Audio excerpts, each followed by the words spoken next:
the driving to us, the ads for Greyhound used to say. While taking the bus is about as far as one can get from traveling via Mercedes S-Class, that tagline also is appropriate for the latest version of the grandiose Big Benz. For 2018, the S-Class sees a mid-cycle update that brings powertrain changes, interior and exterior design tweaks, and, most significantly, enhanced semi-autonomous driving functions. In the new 2018 S-Class, the cruise control automatically adjusts its speed for curves, intersections, changes in the speed limit, and toll plazas. Its knowledge of the terrain is based on GPS data. This goes a step beyond the functionality previously offered in the midsize E-Class.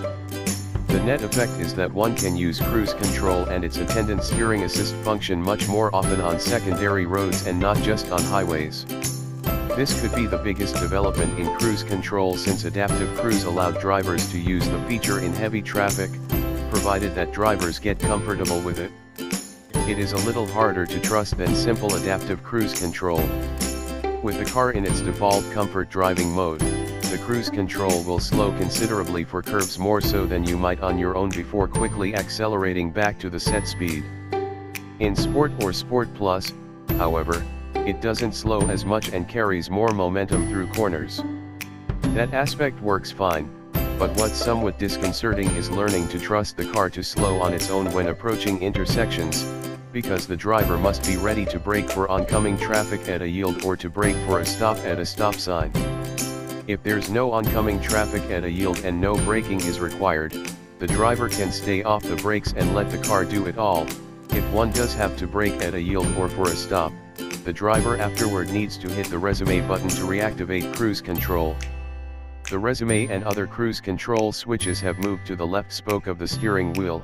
MBS stock-mounted controls are no more.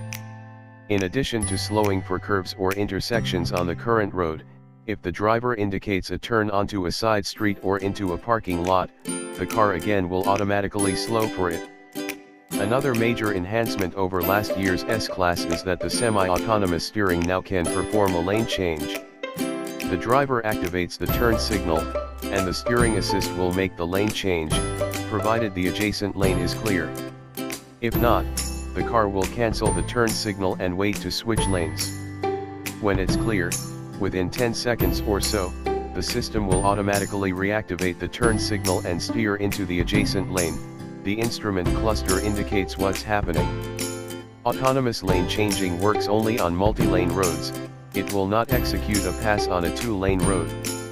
Other changes to the S-Class are more notable when a human is in control, with the biggest found under the hood. A new base model S350